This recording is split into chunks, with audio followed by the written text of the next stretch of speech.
नमस्कार साथियों, स्वागत है हमारे YouTube चैनल ITI एक्सपर्ट में।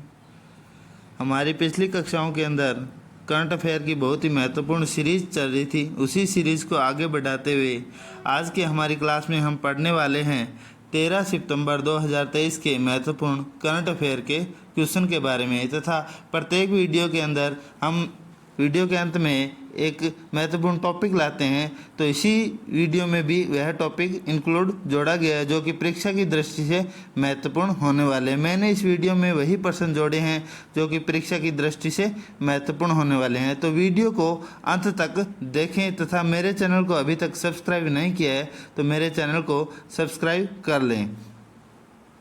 तो हम आज के हमारी क्लास स्टार्ट करते हैं, जिसमें हमारा पहला क्वेश्चन है, हाल ही में हुए 20वें आसियान शिखर सम्मेलन या आसियान भारत शिखर सम्मेलन का आयोजन कहाँ किया जा रहा है। जब हम ऑप्शन की बात करें तो हमारा ऑप्शन ए है नई दिल्ली, ऑप्शन बी है तिरुवनंतपुरम, ऑप्शन सी जकार्ता तथा ऑप्शन डी मुंबई। तो मैं आपको बता दूं, हाल ही में 20वां आसियान भारत शिखर सम्मेलन का आयोजन इंडोनेशिया की राजधानी जकार्ता में होगा। तो मैं आपको बताऊं, एशियन इंडोनेशिया जब इसकी बात करें तो इसका full form association of south east Asian nation है। जब हम बात करें इसमें कुल कितने देश हैं, या तो दक्षिणी पूर्व एशिया में 10 सदस्य देशों का एक यह राजनीति या आर्थिक संघ है जो कि एक संयुक्त है। जब हम बात करें इसकी स्थापना की बात करें तो इसकी स्थापना सन 1967 में की गई थी। जब इसके साथ ही बात करें 20वां आसियान शिखर सम्मेलन तथा नरेंद्र मोदी की अध्यक्षता में 18वें पूर्वी एशिया शिखर सम्मेलन में भी भाग लेंगे। क्वेश्चन नंबर 2 की बात करें, हाल ही में हुए G20 शिखर सम्मेलन 2023 की थीम क्या है। तो मैं ऑप्शन की बात करें तो one earth one family one future, option B global together, option C world is family तथा ऑप्शन डी सभी। तो मैं आपको बताऊं, हाल ही में G20 शिखर सम्मेलन का 18वां शिखर सम्मेलन हुआ, जिसकी 2023 की थीम थी वसुधैव कुटुंबकम।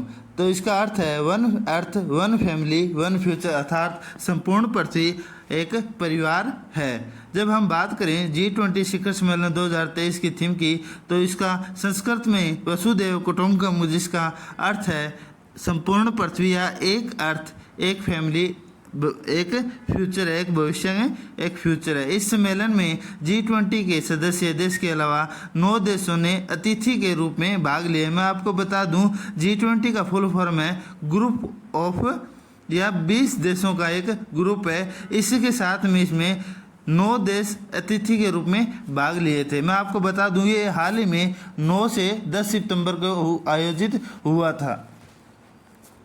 इसमें अभी 21वां देश भी शामिल हुआ है, जो कि स्थायी रूप से उन्होंने शामिल होने की घोषणा कर दी है, जिसका नाम अफ्रीकी संघ है।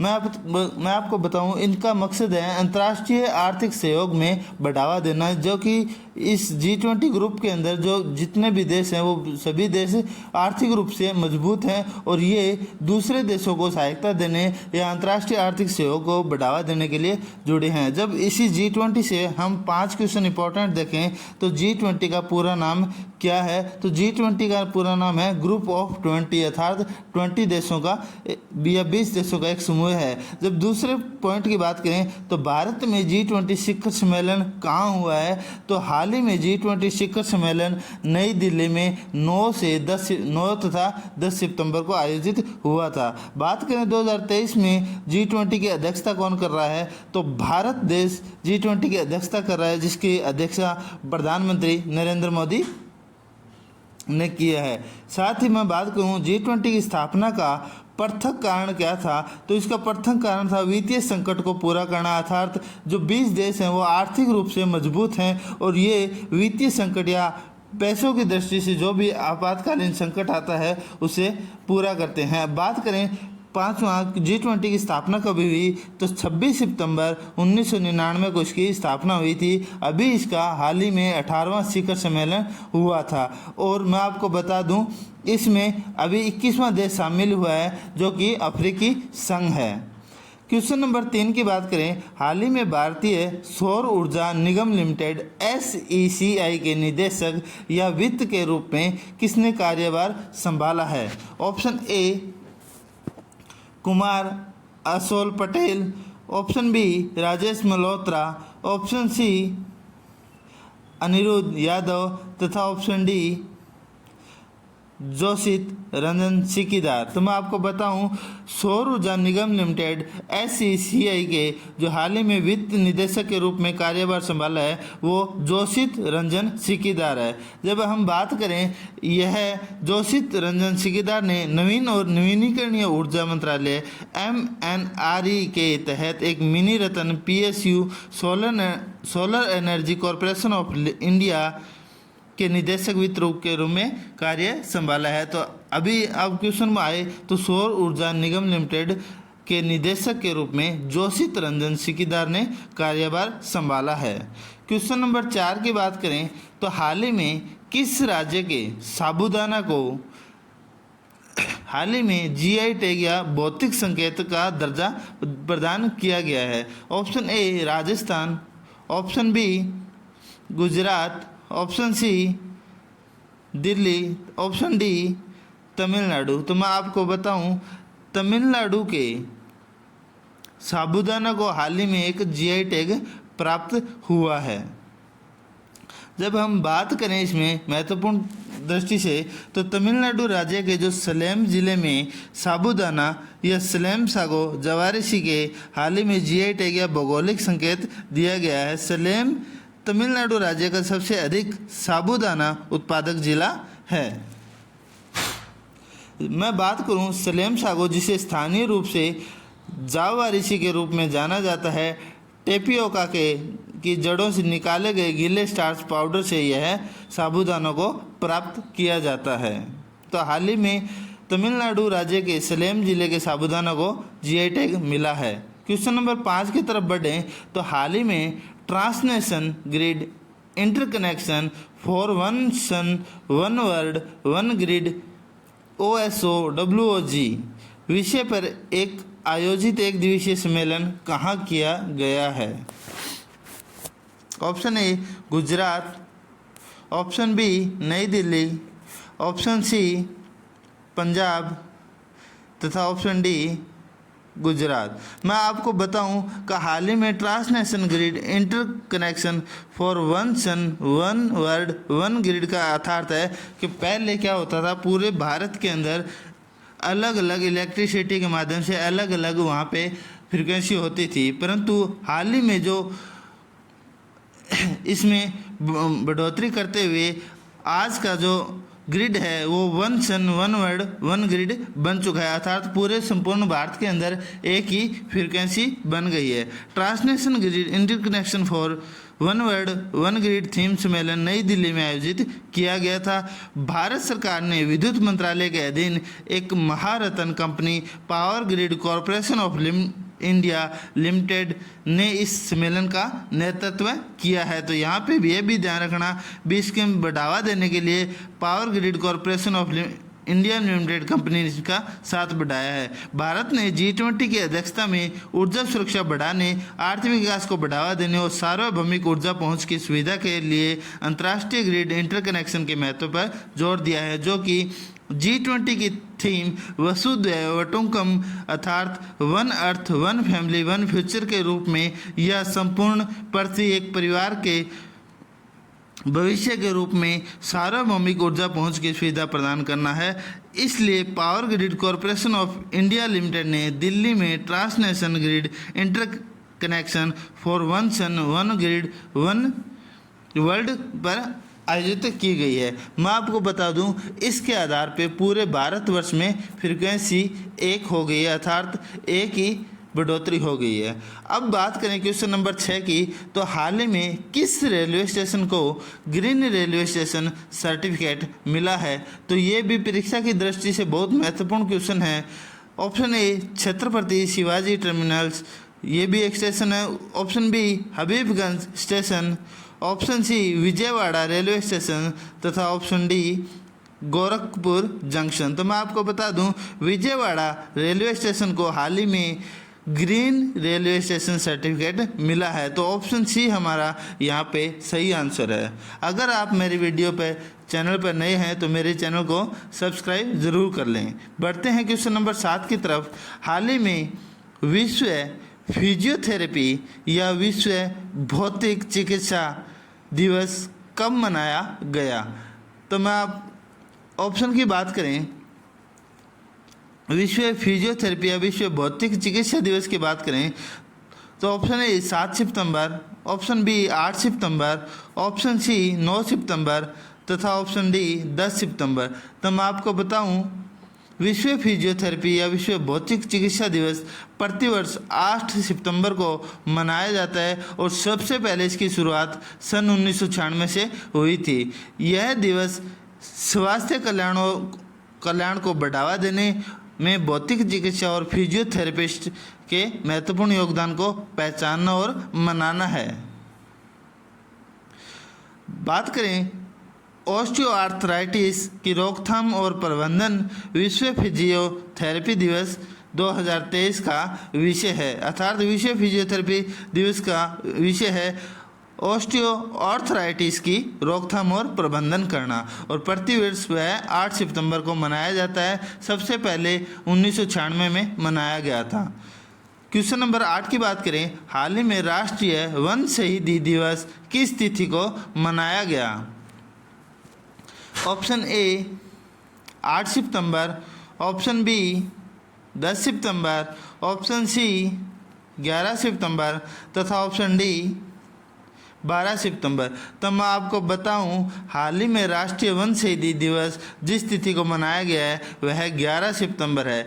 इसका मनाने का कारण मैं आपको ये बताऊं कि 11 सितंबर को राष्ट्रीय वन शहीदी दिवस के रूप में मनाया जाता है। इसे मनाने का पीछे का कारण है या इसे इसलिए चुना गया था क्योंकि 11 सितंबर 1730 में कुख्यात मतलब जोधपुर के नज़दीक खेजड़ी गांव में खेजड़ियों या वन कटौती होने के उपरांत वहां पे एक नरसंहारिया युद्ध हुआ था, जिसमें खेजड़ियों को बचाने या वनों को बचाने के लिए 350 से अधिक लोगों ने अपनी जान गंवा दी और उसी दिन को याद करने के लिए यह 11 सितंबर को वन शहीदी दिवस मनाया जाता है। आपने सुना होगा जोधपुर के नज़दीक खेजड़ी गांव था, उसमें जोधपुर में एक किले का निर्माण हो रहा था। उस किले में लकड़ियों की या उस चूने को बनाने के लिए लकड़ियों की आवश्यकता होने के कारण जोधपुर के जो खेजड़ी गांव के पेड़ों की संख्या अधिक थी, वहां पे कुछ लोग पेड़ काटने गए थे और वहां पे एक युद्ध हुआ था जिसमें 350 लोग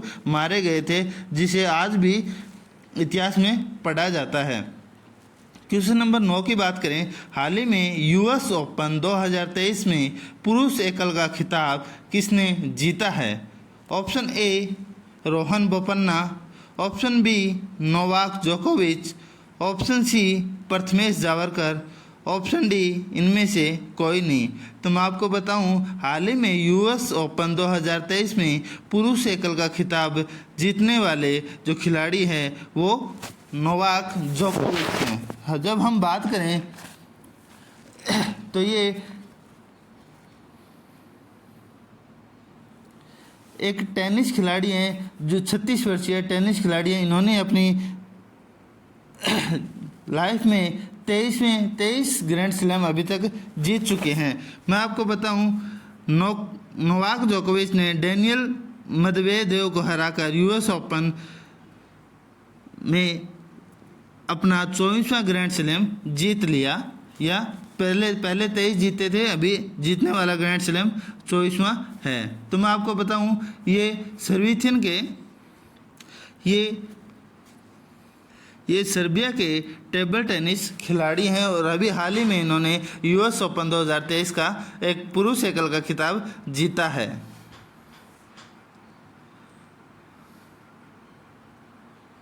क्वेश्चन नंबर 10 की बात करें तो हाल ही में यूएस ओपन 2023 में महिला एकल का खिताब किसने जीता है? Option A Sania Mirza, option B Coco Gauff, option C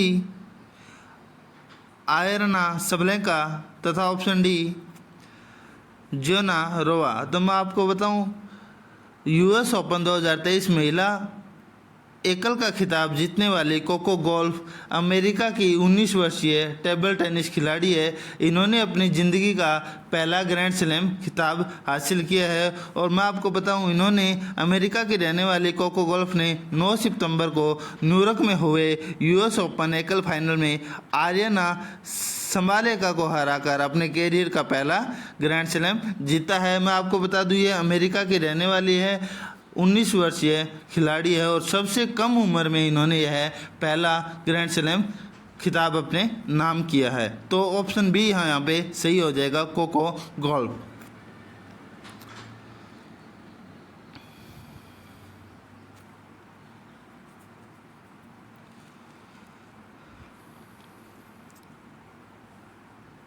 question number 11 की बात करें, सुबर्तो कप अंतर्राष्ट्रीय फुटबॉल टूर्नामेंट का 62वां संस्करण 19 सितंबर 2023 से कहां आयोजित किए जाएंगे। तो मैं आपको बताऊं, सुबर्तो कप फुटबॉल टूर्नामेंट से संबंधित है और यह इसका 61 संस्करण हो चुके हैं। 62वां संस्करण अभी 19 से 23 सितंबर 2023 को खेले जाएंगे और ये हर साल नई दिल्ली में आयोजित होते थे, परंतु अब की बार इसे बेंगलुरु में आयोजित किया जाएगा। तो सी हमारा यहाँ पे सही आंसर हो जाएगा। जब मैं बात करूँ सुबर्तो कप, ध्यान रखने हो गया, ये भी पूछ लिया जाता है, सुबर्तो कप फुटबॉल मैच से संबंधित है। इसका 62वां संस्करण 19 सितंबर से बेंगलुरु में आयोजित किया जाएगा। मैं आपको बताऊं, इस कप का नाम भारतीय वायुसेना के एयर मार्शल सुब्रतो मुखर्जी के नाम पर रखा गया था। इस टूर्नामेंट में 27 राज्य और केंद्र शासित प्रदेश के कुल 109 टीमें भाग लेगी। अभी इसका जो पहला संस्करण हुआ था वह 1962 अर्थात सुब्रतो कप फुटबॉल टूर्नामेंट की जो शुरुआत 1962 से हुई थी। और मैं आपको बताऊं, यह एयर वायुसेना के एयर मार्शल सुब्रतो मुखर्जी के नाम पर इसका नाम सुब्रतो कप रखा गया था। अभी इसका 62वां संस्करण 19 सितंबर से 23 सितंबर के बीच बेंगलुरु में खेला जाएगा।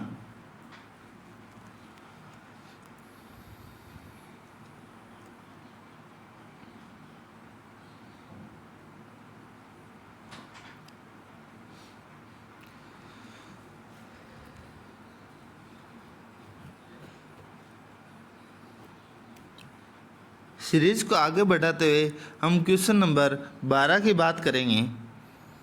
तो 12 नंबर क्वेश्चन है, निम्नलिखित में से कौन सा व्यक्ति 14 सितंबर 2023 को जयपुर राजस्थान में बांध सुरक्षा पर अंतर्राष्ट्रीय सम्मेलन का उद्घाटन करने वाले हैं। तो मैं आपको बताऊं, 14 सितंबर अर्थात आज option A Amit Shah, option B Jagdeep Dhankhar, option C Narendra Modi तथा ऑप्शन डी गजेंद्र सिंह शेखावत। तो मैं आपको बताऊं, राजस्थान की राजधानी जयपुर में बांध सुरक्षा का अंतर्राष्ट्रीय सम्मेलन भारत के उपराष्ट्रपति जगदीप धनखड़ के द्वारा 14 सितंबर 2023 को आयोजित किया जाएगा।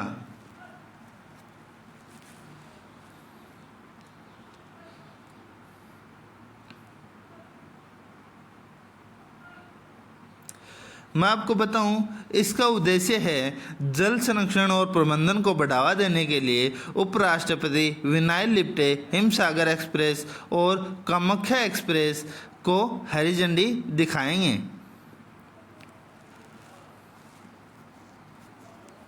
तो इस सम्मेलन का उद्घाटन करने वाले भारत के उपराष्ट्रपति जगदीप धनखड़ होंगे। जब हम 12 प्रश्न हो गए हमारे इंपॉर्टेंट। अब हम बात करते हैं इंपॉर्टेंट टॉपिक के बारे में, जिसमें आज का हमारा टॉपिक है ग्रेसम का नियम। यह अर्थशास्त्र से जुड़ा है, सिर्फ इसमें 2 लाइनें, उसी में से 2 प्रश्न जुड़े हैं। तो अर्थात अर्थशास्त्र में ग्रेसम का नियम एक स्मारक सिद्धांत है, जिसमें कहा गया है कि बहुत या बुरा पैसा अच्छा पैसा निकालता है। उदाहरण के लिए, यदि प्रचलन में कमोडिटी मनी के 2 रूप हैं जिन्हें कानून द्वारा समान अंकित रूप से या समान अंकित मूल्य के रूप में स्वीकार किया जाता है, तो अधिक मूल्यवान वस्तु धीरे धीरे प्रचलन से गायब हो जाएगी। इस कानून का नाम 1860 में अर्थशास्त्री हेनरी डनिंग मैक्लेओड द्वारा ड्यूटर राजवंश के दौरान एक अंग्रेजी फाइनेंसर सर थॉमस ग्रेसम 1519 तथा 1579 के नाम पर रखा गया था। ग्रेसम के नियम के तहत अच्छा पैसा वह पैसा है जो इसके नाम मात्र मूल्य अर्थात सिक्के का अंकित मूल्य अर्थात जो उस पर लिखा गया है, और इसके कमोडिटी मूल्य जिस धातु से इसे बनाया जाता है उसका मूल्य अक्सर कीमती धातु निकल या तांबा के बीच बहुत कम अंतर दिखाया जाता है। अर्थात बुरा पैसा अच्छा पैसा की तुलना की गई, तो अच्छा पैसा वह है जिसे हम रुपया बनाने के लिए उस पर जितना खर्च होता है। अर्थात एक नोट बनाने के लिए 10 रुपये का नोट बनाने के लिए अगर माने भी 7 रुपये का खर्च होता है, तो 7 रुपये अच्छा पैसा है। दूसरी ओर वहाँ बात करें बुरा पैसा क्या है, तो बुरा पैसा जिस कमोडिटी मूल्य उसके अंकित मूल्य से काफ़ी कम है और अच्छे पैसे के साथ प्रचलन में है, जहाँ दोनों रूपों में कानूनी निविदा के रूप में मूल्य पर स्वीकार करने की आवश्यकता है। अर्थात अच्छा पैसा 7 रुपये, उसके ऊपर 3 रुपया जोड़ के उसकी मूल कीमत 10 रुपये कर दी गई है, तो वह अच्छे पैसे के साथ जुड़े हुआ जो पैसा है वो मूल पैसे में 3 रुपये वह बुरा पैसा माना जाएगा। ग्रेसम के दिनों में बुरे पैसे में कोई भी सिक्का शामिल था जिसे खराब कर दिया गया था। जनता आमतौर पर कीमती धातु के छोटे हिस्सों को काटकर या खुरचकर सिक्कों को खराब कर सकती, जिसे स्टैम्पिंग के रूप में दिया जाना था। सिक्के पर रीढ़ किनारों का उद्देश्य लिफ्टिंग करना। अर्थात पहले क्या होता था, जब ग्रेसम थे तो बुरे पैसे में कोई भी सिक्का शामिल था, अर्थात जितना पैसा उस पर खर्च होता था उसी में इसमें बांटते थे। अगर उस पर ज़्यादा मूल्य लिया जाता तो क्या कहता, लोगों के द्वारा उसे खुरेच कर त्याग दिया जाता था। यह ग्रेसम का नियम था, अर्थात बुरा पैसा अच्छा पैसे को निकालता है। तो आज की क्लास हमारी यही थी, जिसमें हमने 12 महत्वपूर्ण टॉपिक पढ़े थे और 12 महत्वपूर्ण क्वेश्चन पढ़े और एक महत्वपूर्ण परीक्षा की दृष्टि से ग्रेसम का नियम एक महत्वपूर्ण टॉपिक के रूप में पढ़ा था। आज की क्लास हमारी यहीं समाप्त होती है। मेरी वीडियो को पूरा देखने के लिए आप सभी का धन्यवाद। मिलते हैं हमारी अगली वीडियो के अंदर बहुत ही जल्द एक